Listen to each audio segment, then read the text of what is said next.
Film की शुरुआत होती है और हमें पानी में एक सबमरीन दिखाई जाती है। उसके अंदर दो आदमी दो अलग तरह की कीज चाबियों को जोड़कर एक कमरे को खोलते हैं, जिसमें उन्होंने बहुत बड़े एआई सिस्टम को रखा हुआ था। ये एआई सिस्टम ऐसा था जो दुनिया में होने वाली किसी भी मुसीबत से इन्हें बचा सकता था। वो दुनिया में हर चीज को हैक करने का काम कर सकता था। अब जब वो लोग उस एआई सिस्टम को चलाकर कमरे से बाहर आते हैं, तो उन्हें अपने पास एक और सबमरीन के आने का सिग्नल मिलता है, जो बहुत तेजी से उन्हीं के सबमरीन की तरफ आ रही थी। वो लोग अपने कैप्टन को उस सबमरीन के पास एक मिसाइल छोड़ने का कहते हैं, मगर जैसे ही उनका छोड़ा हुआ मिसाइल उस सबमरीन के पास जाता है, वो गायब हो गई थी। तभी वो अपने मिसाइल को वापस लाने का कहते हैं, मगर अब वो उन्हीं के सबमरीन की तरफ बढ़ रहा था। ये देखकर कैप्टन डर जाता है और हैरान हो गया था। उसे ऐसा लग रहा था कि शायद उन्हें किसी ने हैक कर लिया है। ये काम दरअसल उनके एआई का ही था, जिसने इनके सिस्टम को हैक कर लिया था। वो मिसाइल अब इन्हीं के सबमरीन से आकर टकरा गई थी, जिस वजह से सबमरीन के तबाह होने के साथ साथ सभी ऑफिसर्स भी मारे जाते हैं। उनका एआई सिस्टम भी पानी में डूब गया था। उनके ऑफिसर्स जो मर गए थे, उनकी लाशें पानी में तैर रही थी और ऊपर आने लगती हैं। उनके गले में हम लटकी हुई उन्हीं चाबियों को देखते हैं, जो एआई सिस्टम के कमरे की चाबियां थी। इसके बाद हमें एक आदमी इथान को दिखाया जाता है, जिसके पास एक पोस्टमैन कुछ लेकर आया था। यहाँ पर हमें इथान के बारे में बताया जाता है कि वो पहले एक बहुत बड़ा चोर था, जो गैब्रियल नाम के आदमी के साथ मिलकर काम किया करता था। मगर एक दिन गैब्रियल ने इथान की दोस्त को मार दिया, जिसके बदले में इथान को आईएमएफ वालों ने मुजरिम समझकर पकड़ लिया। लेकिन जब आईएमएफ के डायरेक्टर को इथान की काबिलियत के बारे में पता चला, तो उन्होंने उसकी सजा को माफ करवा के आईएमएफ का एजेंट बना दिया। अब इथान के पास एक काम आता है। उसने दो चाबियों को ढूंढना था, और वो वही चाबियां थी जो हमने कहानी के शुरू में देखी, जिससे एआई के सिस्टम को खोला जा सकता था। इस वक्त वो चाबियां एक लड़की के पास थी, जो आईएमएफ की एक एजेंट थी। उसे वो इस्तांबुल से मिली थी। उस लड़की के ऊपर 5 करोड़ का इनाम भी था। इथान को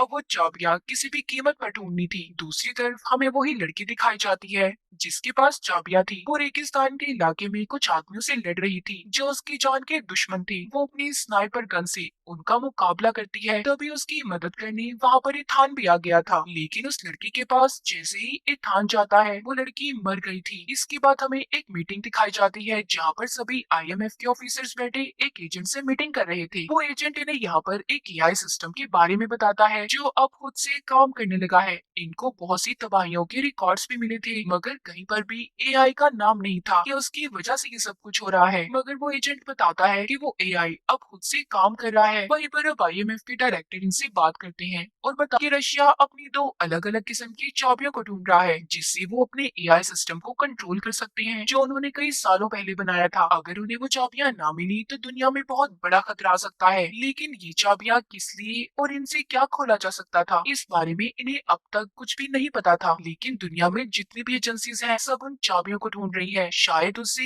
एआई सिस्टम को कंट्रोल किया जा सकता है, जिससे पूरी दुनिया के सिस्टम को हैक करके तबाह किया जा सकता है। वो बताती हैं इन चाबियों का एक हिस्सा हमारे एजेंट को मिला था, जिसको लेने हमने इथान को भेजा था, मगर अभी तक उसका कुछ पता नहीं चला। तभी यहाँ पर एक एजेंट आकर आईएमएफ के डायरेक्टर को एक मास्क देता है और वहाँ पर जहरीली गैस को छोड़ देता है, जिससे सब बेहोश हो गए थे। बस वो एजेंट और डायरेक्टर ही बचे थे। वो एजेंट दरअसल असल में इथान था। डायरेक्टर उससे पूछते हैं, तुमने ऐसा क्यों किया? इथान उन्हें बताता है कि मैं उसी लड़की एजेंट के पास गया था, जिसके पास से मुझे ये चाबी मिली। मैंने ये चाबी ले ली और मैंने उसे मर जाने का नाटक करने का कहा, ताकि जो भी लोग उसके पीछे पड़े हैं वो हट जाए और उसकी जान बच जाए। वो अपने डायरेक्टर से कहता है, इस चाबी का दूसरा हिस्सा ढूंढने के बाद ही एआई सिस्टम को खत्म कर दूंगा। ये सुनकर डायरेक्टर कहते हैं, तुम जानते हो कितनी एजेंसीज उस एआई सिस्टम के पीछे पड़ी हैं? वो कहता है, हाँ मैं जानता हूँ, और मैं ये भी जानता हूँ अगर किसी भी एजेंसी ने उसे हासिल भी कर लिया, तो वो इतना खतरनाक है, उसे कोई भी कंट्रोल नहीं कर पाएगा, जिससे दुनिया में तबाही फैलेगी। इसीलिए मैं उसे खत्म करना चाहता हूँ। अब कुछ दिन के बाद हमें दुबई एयरपोर्ट को दिखाया जाता है। एक ऑफिसर जो अपनी टीम के साथ इथान को ढूंढ रहा था, क्योंकि उसे पता चल चुका था कि चाबी का एक हिस्सा इथान के पास है। उन्हें इथान मिल जाता है, मगर दिखने पर वो इथान नहीं था, क्योंकि वहाँ पर जो इथान के साथी थे, उन्होंने सारे कैमरा सिस्टम को हैक कर लिया था, जिससे उस ऑफिसर को चलता हुआ हर आदमी इथान नजर आ रहा था। उधर दूसरी तरफ इथान जो एक आदमी के पास पहुंचता है, जिसके पास चाबी का दूसरा हिस्सा था, मगर अब वो चाबी एक लड़की चुरा कर भाग जाती है। उसके बारे में इथान के साथी जब पता करते हैं, तो इन्हें पता चलता है कि लड़की जिसका नाम ग्रेस था, वो बहुत ही मशहूर और चालाक चोरनी थी। उस पर बहुत से इल्जामात भी लगे थे। तभी एयरपोर्ट पर इथान के साथी को एक बैग पर शक होता है। जब वो उसे खोलकर देखता है तो उसमें बॉम्ब था। ये उस बॉम्ब को अब डिफ्यूज करने की कोशिश कर रहा था ताकि वो यहाँ पर किसी को भी कोई नुकसान न पहुंचा सके। उधर इथान को एयरपोर्ट पर ग्रेस भी मिल जाती है। वो ग्रेस से उस चाबी को ले लेता है और एक लाइटर देकर ये वादा करता है कि मैं जानता हूँ तुम एक बहुत बड़ी चोरनी हो। अगर तुम यहाँ से सही सलामत निकलना चाहती हो तो तुम्हें मुझे ये चाबियां देनी होगी और मैं तुमसे वादा करता हूँ मैं सही सलामत तुम्हें यहाँ से बाहर निकाल दूंगा। उधर अंदर इथान के साथी ने बॉम्ब को फटने से रोक लिया था, लेकिन ग्रेस वहाँ पर फिर से इथान को दोबारा से चूना लगाकर चाबियों को लेकर भाग गई थी और लाइटर उसकी जेब में डाल गई थी। तभी इथान जब ग्रेस को ढूंढ रहा था तो वो अपने सामने गैब्रियल को देखता है, जिसे देखकर वो डर गया था और उसे एयरपोर्ट पर खतरे का एहसास होता है। इसीलिए सबको बाहर निकलने का कहता है कि यहाँ पर बहुत बड़ा खतरा है। उधर आईएमएफ वाले जिन्होंने इथान पर नजर रखी हुई थी वो वीडियो में इथान और ग्रेस को जब साथ देखते हैं तो समझ जाते हैं कि इन दोनों का चाबियों को लेकर कुछ तो चक्कर जरूर है। उधर एयरपोर्ट पर ग्रेस को पकड़ा जा चुका था। उसके सामने उसके पासपोर्ट और बहुत से पैसे रखे थे। अब ऑफिसर उसे अपने सबसे बड़े ऑफिसर के पास लेकर जाता है, जो असल में कोई और नहीं बल्कि इथान था। वो कहती है तुम्ही ने मुझे पुलिस से पकड़वाया है ना? वो कहता है हाँ।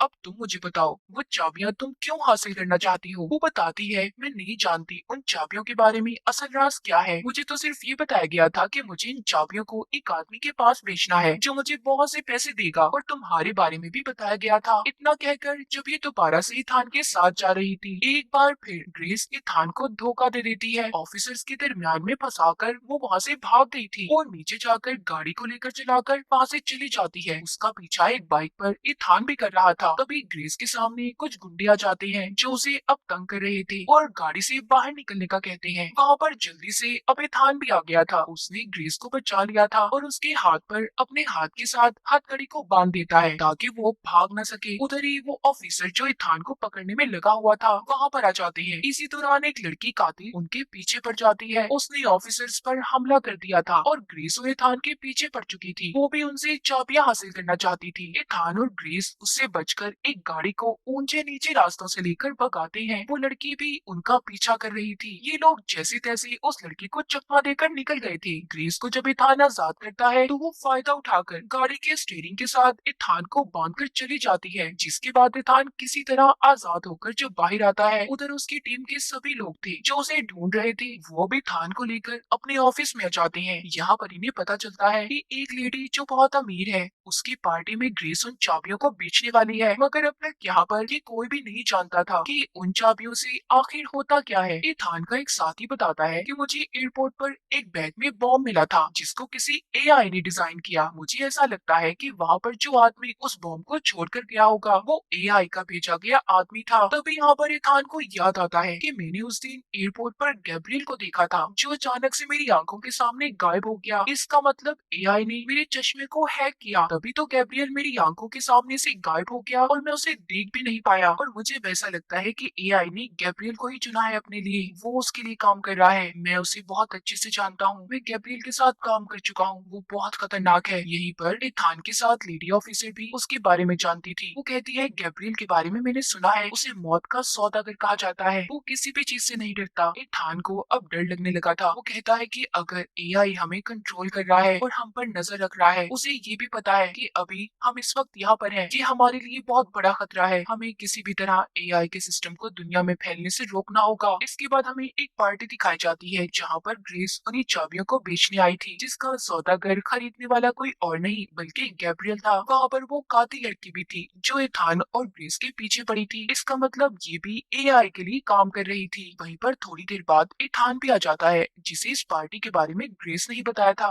गैब्रियल इथान को देखकर हैरान हो जाता है। यहाँ पर पार्टी की होस्ट आती है, वही अमीर लेडी जो एक ब्लैक मार्केट की डीलर थी, जिसके बारे में पहले ग्रेस ने इथान को भी बताया था। उसी ने ग्रेस को गैब्रियल को चाबियां देने का काम दिया था। वो आकर गैब्रियल से मिलती है। वो अमीर लेडी सबको बिठाकर बताती है कि उन कीज से जो सभी हासिल करना चाहते हैं उससे एआई की एंटिटी यानी कि उसकी बुरी ताकतों को कंट्रोल किया जा सकता है, जिसके बाद इंसान दुनिया में कुछ भी कर सकता है। तभी इथान को ये बात समझ आ गई थी कि वो सभी जो यहाँ पर इकट्ठा है उसके पीछे भी एआई का हाथ है। वहीं पर अमीर लेडी ग्रेस से चाबियां मांगती है। वहाँ पर इथान अब उस लेडी से पूछता है कि तुम्हारा उन चाबियों से क्या फायदा होगा। गैब्रियल बताता है अगर ये लेडी इन चाबियों को बेच देगी तो आने वाले कल में और भी अमीर हो सकती है, जिससे इसे बहुत से फायदे होंगे। करेंगे इसे बहुत से पैसे मिलेंगे और जिसके बाद हम एआई सिस्टम को भी कंट्रोल कर सकते हैं। इथान कहता है आज जो हम यहाँ पर जमा है वो एआई की वजह से है। वो चाहता है कि उसकी चाबियों से गलत काम किए जाए। वो एआई सिस्टम ये भी जानता है कि उसे मुझसे खतरा है, तभी वो ग्रेस को चाबियां देने से मना करता है कि गलत हाथों में चाबियां कभी मत देना, जिससे बहुत बड़ी तबाही आ जाएगी। अब वो ग्रेस को इशारा करता है और उधर तभी बहुत बड़ी लड़ाई शुरू हो गई थी। सभी को चकमा देकर इथान और ग्रेस वहाँ से भाग गए थे, लेकिन ग्रेस इथान को एक बार फिर धोखा देकर अकेला ही छोड़कर गैब्रियल के पास उन चाबियों का सौदा करने चली गई थी, क्योंकि उसके भी दिल में अब पैसों का लालच था। इथान जल्दी से अपने साथी से राब्ता करता है और ग्रेस की लोकेशन का पता करने का कहता है। तो उसका साथी जब अपने कंप्यूटर पर काम कर रहा था तो वो एकदम हैरान हो जाता है, क्योंकि बिना बोले ही इथान के पास उसकी आवाज जा रही थी। वो समझ जाता है कि एआई ने उनके सारे सिस्टम्स को हैक कर लिया है। इथान को जब इसके बारे में उसका साथी बताता है तो वो भागकर वहाँ से दूर चला गया था ताकि एआई उसे ना ढूंढ पाए। तभी वहाँ पर इसका पीछा करती कातिल लड़की आ जाती है जो अब तक इसका पीछा कर रही थी। इन दोनों के बीच में बहुत ज्यादा लड़ाई होती है, मगर वो उसे वहीं पर छोड़कर ग्रेस के पास चला जाता है जो एक पुल के पास थी, जिसके बारे में इथान के साथी ने बताया था, मगर उसे पहुंचते वहां पर देर हो गई थी। उधर पुल के पास गैब्रियल ने ग्रेस को धोखा दिया था। वो उसे चाबियां लेकर उसे बहुत मारता है और बदले में कोई भी पैसा नहीं देता। तभी उसकी मदद करने जब वहाँ पर इथान की साथी ऑफिसर आती है तो गैब्रियल ने उसे भी मार दिया था। इथान जब उनके पास पहुंचता है तो उस लेडी ऑफिसर की मौत हो गई थी, जिस पर वो बहुत दुखी था कि अगर वो जल्दी पहुंच जाता काश उसकी जान बचा लेता। अगली सुबह ग्रेस इथान के साथ थी। वो बताती है कि गैब्रियल अब वो चाबियां एक आदमी के पास लेकर जाने वाला है जो उसे उसका इस्तेमाल बताएगा कि कैसे वो एआई सिस्टम में काम कर सकती है, और वो सब लोग एक ट्रेन में उन चाबियों की डील करने वाले हैं। ग्रेस भी इथान के साथ उसकी टीम की मदद करने के लिए तैयार थी। इथान का साथी ग्रेस को अब उस अमीर लेडी का मास्क पहनकर जाने का कहता है जो गैब्रियल से मिली हुई थी, ताकि ग्रेस को वहाँ पर कोई भी ना पहचान सके। अब उसका साथी वहाँ पर इथान को बताता है एआई जानता है कि तुम उसे खत्म करना चाहते हो और उसने जानबूझकर तुम्हारे सामने गैब्रियल को लाकर खड़ा किया है। अगर तुम चाहते हो कि एआई के बारे में कभी भी किसी को कुछ पता ना चले, कोई उसका गलत इस्तेमाल ना करे, तो तुम्हें गैब्रियल को खत्म करना होगा। तभी ऐसा मुमकिन हो पाएगा कि एआई का किसी को भी पता ना चले। अगर तुमने पहले एआई को खत्म कर दिया तो सबको उसके बारे में पता चल जाएगा, क्योंकि गैब्रियल कभी भी चुप नहीं बैठेगा और एआई फिर से जिंदा भी हो सकता है। इसीलिए पहले गैब्रियल को मारो। वो कहता है मैं वादा करता हूँ मैं ऐसा ही करूंगा, लेकिन जब तक मैं ये ना जान लूं उन चाबियों से एआई को कैसे कंट्रोल कर सकते हैं, उनका क्या काम है, मैं तब तक गैब्रियल को नहीं मार सकता। अब ग्रेस इथान की बात मानकर उस अमीर लेडी का मास्क पहनकर जाने के लिए तैयार थी और साथ ही वो ग्रेस से ये वादा करता है कि वो जल्दी उसे वहाँ से बचा लेगा। अगले दिन ट्रेन में गैब्रियल और उसकी सारी टीम थी। गैब्रियल ट्रेन चलाने वाले आदमी को मार देता है और स्पीड को तेज कर देता है ताकि कोई भी उन्हें पकड़ ना पाए। उधर जब अमीर लेडी ट्रेन के कमरे में जाती है तो वो सामने अपनी हम शक्ल को देखती है जो कोई और नहीं बल्कि ग्रेस थी। ग्रेस ने उस अमीर लेडी को बेहोश कर दिया था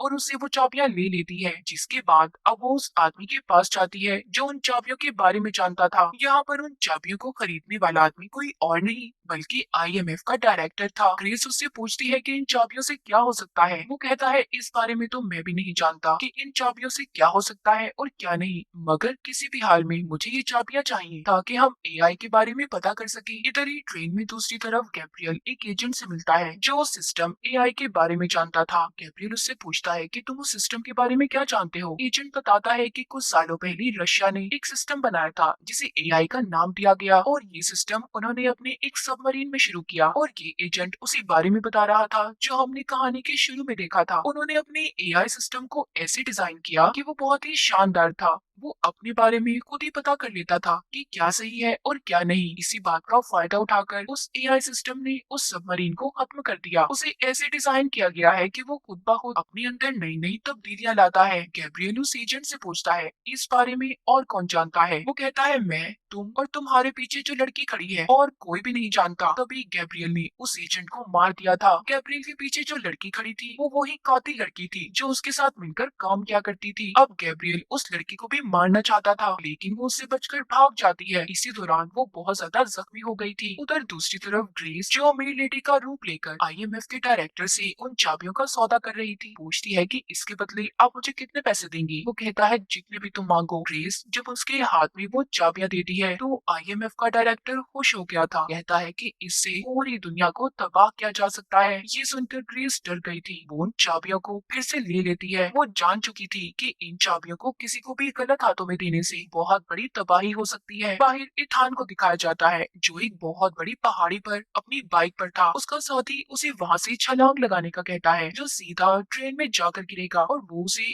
पैराशूट पहनने का कहता है। इथान को यहाँ से छलांग लगाने से डर तो लग रहा था, मगर जब उसे अपनी एक पुरानी दोस्त और लेडी ऑफिसर की याद आती है, जिसको गैब्रियल ने मार दिया था, मगर अब वो ग्रेस को ऐसे मरने नहीं देना चाहता था, इसीलिए उसे बचाने की खातिर वो कूद जाता है। ट्रेन के अंदर भी जो असल अमीर लेडी थी, उसको होश आ गया था। इसी वजह से ग्रेस की असलियत भी सबको पता चल जाती है। वो जब वहाँ से भाग रही थी तो उस लेडी का एक आदमी उसे पकड़ लेता है और उससे उसने एक चाबी को छीन लिया था। जब वो उसे मारने वाला था, सही वक्त पर वहाँ पर ये थान आ जाता है, लेकिन वहाँ से वो चाबी अब गैब्रियल को मिल गई थी, जो उसे लेकर अब ट्रेन की छत पर आ गया था। इथान भी उसके पीछे आता है। उन दोनों की ट्रेन की छत पर बहुत ज्यादा लड़ाई हो रही थी। वो एक दूसरे को बहुत बुरी तरह से मार रहे थे। तभी यहाँ पर वही ऑफिसर आ जाता है, जो अब तक इथान को पकड़ने के पीछे पड़ा हुआ था। इसी बात का फायदा उठाकर गैब्रियल ने एक ट्रक में छलांग लगा ली थी। यहाँ पर उस ऑफिसर और इथान को ये बात पता चल गई थी कि वो ट्रेन को नहीं रोक सकते। इथान अब नीचे ट्रेन के अंदर जाता है, जहाँ पर ग्रेस उससे माफी मांगती है और बहुत दुखी थी कि वो उसकी चाबियों को नहीं बचा सकी। यहाँ पर इथान उसको वो चाबी दिखाता है और बताता है कि लड़ाई के दौरान मैंने गैब्रियल से इस चाबी को चुरा लिया था। वो अब कुछ भी गलत नहीं कर सकता। ग्रेस बताती है कि ट्रेन को रोका नहीं जा सकता, ट्रेन के सारे इंजन को खराब कर दिया गया है। उधर हम गैब्रियल को देखते हैं, जो अपनी जेब में चाबी की बजाय लाइटर को देखता है, जो इथान ने लड़ाई के दौरान उसकी जेब में डाल दिया था। उधर अब ट्रेन में वो दोनों एक दूसरे को बचाने की कोशिश कर रहे थे। इथान ट्रेन के इंजन को सभी डब्बों से अलग कर देता है, जिसके बाद ट्रेन का इंजन तो पानी में गिर गया था और डब्बे जो पुल पर जाकर लगते हैं, जिससे पुल तबाह हो गया था। ग्रेस और इथान उन डब्बों पर चलकर अपनी जान बचा रहे थे। तभी इसी दौरान इथान उस कातिल लड़की को देखता है, जो अब मरने वाली थी। ग्रेस उसकी मदद करती और उसे बचा लेती है। वो लड़की उनका शुक्रिया करती है कि इथान ने उसे जिंदा छोड़ दिया, और माफी मांगती है कि वो अब तक गैब्रियल का साथ दे रही थी। इथान पूछता है, क्या तुम इन चाबियों के बारे में जानती हो? तभी वो सबमरीन का नाम बताती है, जो इन चाबियों का कोड भी था। इतना कहकर वो लड़की मर गई थी। इथान ग्रेस को सही वाले ट्रेन के डब्बे में छोड़कर, जिसमें अभी तक आईएमएफ का डायरेक्टर भी बैठा था, और पैराशूट पहनकर नीचे उतर गया था। वहाँ पर ग्रेस आईएमएफ के डायरेक्टर को कहती है कि इथान आप पर अब भी भरोसा करता है, उसको आप पर यकीन है कि आप कभी भी कोई गलत काम नहीं कर सकते। ये सुनकर आईएमएफ का डायरेक्टर ग्रेस से कहता है, तुम फिक्र नहीं करो, कुछ भी गलत नहीं होगा, और हाँ, मैं तुमसे वादा करता हूँ कि तुम्हारे सारे पिछले रिकॉर्ड्स को मिटा दिया जाएगा और तुम अब आईएमएफ की एजेंट बनकर जिंदगी गुजारोगी। उधर ही थान को दिखाया जाता है, जो अपने साथियों के पास पहुंच गया था और चाबियां देकर उसके बारे में पता करने का कहता है। यानी कि थान का सफर अभी शुरू हुआ था। वो दुनिया में आने वाली इस बड़ी सी तबाही को रोकना चाहता था। फिल्म के आखिर में हमें पानी के अंदर रशियन सबमरीन को दिखाया जाता है, और इसी के साथ इस फिल्म की कहानी यहीं पर खत्म हो जाती है।